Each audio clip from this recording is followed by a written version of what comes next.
Okay, so anyways, I want to welcome everyone to my monthly therapeutic session here at Queens Park. No, but in all seriousness, I'm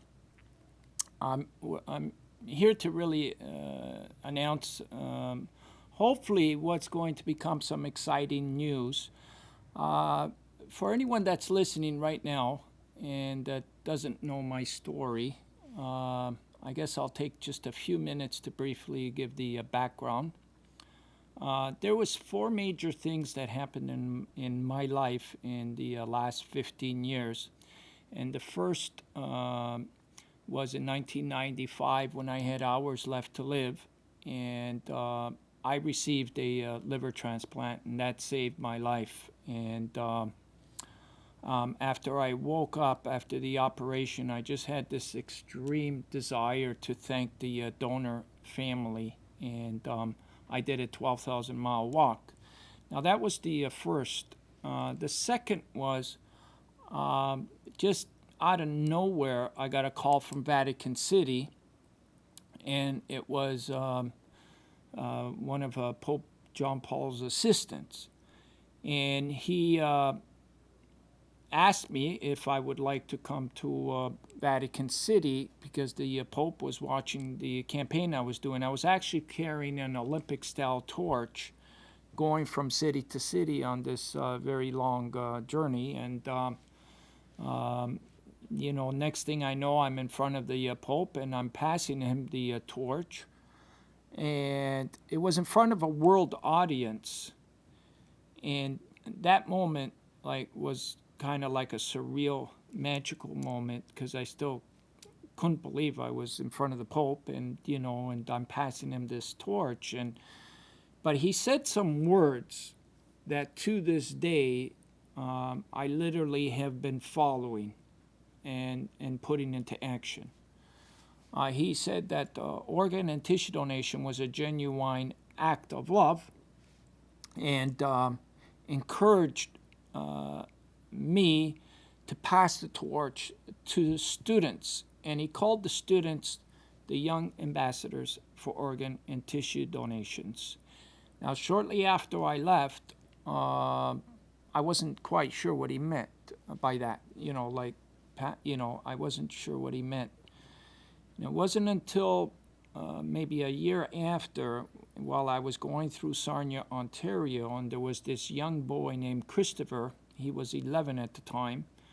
That when I was passing through Sarnia, he wanted to carry that torch across Sarnia, and he did. And he carried it to the city hall where the mayor and all the media were waiting. And this was the third most important thing that's happened in the last 15 years. Young Christopher, when he arrived at the city hall, was getting interviewed by the media. And the media asked him, "Why are you doing this, Christopher?" And Christopher lifted up his shirt and showed literally a dozen scars on his stomach. And kind of, with a smile on his face, told the story of each scar. And Christopher was waiting for a liver transplant his entire life. And, you wouldn't know it by the way by his enthusiasm, he didn't show that he was sick. And the next thing that happened was that Christopher had this desire, and he expressed it to me many times, that he wanted to carry the torch across Canada. And at first, I didn't know how this was going to happen, but he kept calling me, and then something hit me that maybe this is what the Pope meant, pass the torch to the students. Maybe Christopher was that student, and it was kind of you had to do the way, literally. It didn't seem logical or sensible even to organize a torch trek for a boy that was practically getting sick almost every few weeks and that needed a transplant and was so young.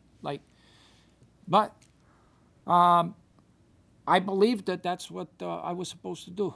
And I did. So in 2004, we organized Christopher's Wish, and Christopher, at 14 years old now,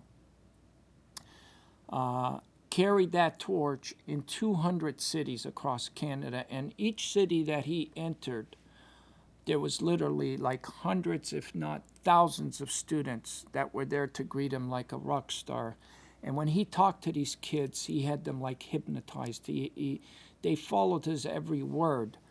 And as we were going from city to city, and we kept seeing this happen, and the students were trying to stay in touch with Christopher. His email was overloaded every night, and he literally inspired a nation of kids, thousands, if not hundreds of thousands of kids.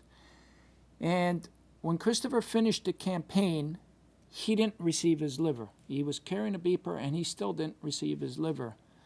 And, after that campaign, I was trying to guess was that what I was supposed to do? Was that what the Pope meant? Was I supposed to pass the torch? And is that what he meant by students?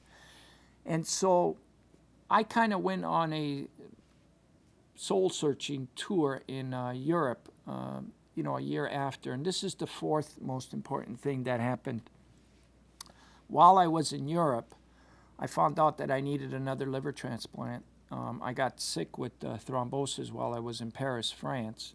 And I was in the same boat that I found myself in '95. I had little time left, and, I thought that was it, Now, the only thing I wanted to do was really not die in France, so somehow I made my way back to Canada, almost dying on the plane. And when I got back to Canada, it was shortly after, on my birthday, that the second liver became available. And it was literally like surviving yet another, ordeal that almost verified that I had more work to do, and I needed to follow what the Pope said. So what came to me was that I kept looking at all the videos that we did with Christopher, all the newscasts, and I seen all those kids, and then it just came to me, well, the Pope said pass the torch to the students, and that's how it's got to continue. So the next campaign that we organized was a 100-student torch relay across Canada, and that was in 2007. And in every city, a student was chosen to represent the torch and become a young ambassador for organ donations.